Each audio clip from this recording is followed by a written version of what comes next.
Pabna general হাসপাতালে ভর্তি ফি মাত্র ২০ টাকা হলেও অসুস্থ রোগীদের জন্য নেই কোনো সরকারি স্টাফ, নেই ট্রলি সুবিধা। ফলে শুরুতেই পড়তে হয় মানবিক ভোগান্তিতে। কে নিচ্ছে এই সুযোগ? কেন নেই নিয়মের বালাই? পলাশ হোসেনের রিপোর্টে দেখুন বিস্তারিত। ২৫০ শয্যার সরকারি হাসপাতাল, যেখানে চিকিৎসা পাওয়ার আগে পার করতে হয় অব্যবস্থাপনার এক করুণ অধ্যায়। ভর্তি ফি মাত্র ২০ টাকা হলেও চেয়ারে রোগী উঠলেই ১০০ থেকে ২০০ টাকার জন্য হাত বাড়িয়ে দেয়। না চাইতে উঠে আসে চেয়ার, আর রোগীর অসহায়ত্বকে পুঁজি করে দাবি করা হয় ভাড়া।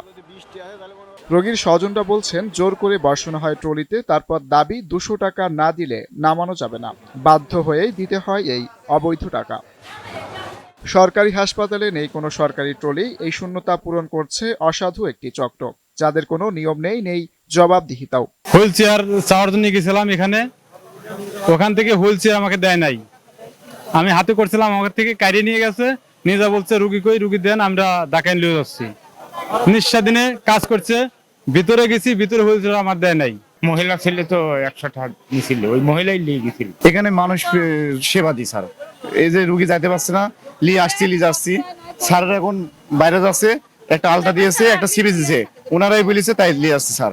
সদর হসপিটালের সামনে থেকে এই যে মোটরসাইকেল গুলো লাগে, প্রতিদিন ১-১৫০ করে গাড়ি লাগে। আমরা এগুলো কিছু বলতে গেলে আমাদেরকে রুখে মারতে চায়।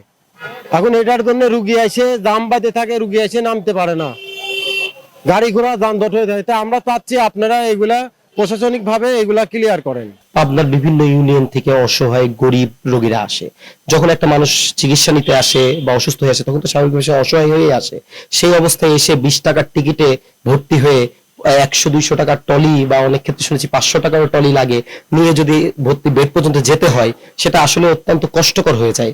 দায়সারা জবাব দিচ্ছেন হাসপাতাল কর্মকর্তারা। প্রশ্ন ওঠে, তাহলে এই ভোগান্তির দায় নেবে কে?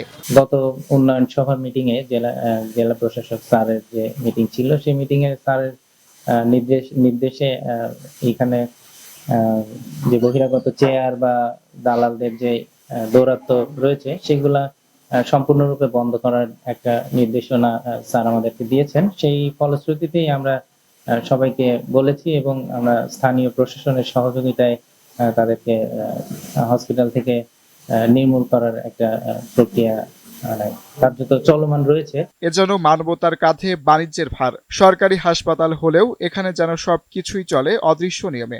চেয়ারের চাপে অসহায় মানুষের কষ্ট বাড়ছে প্রতিদিন।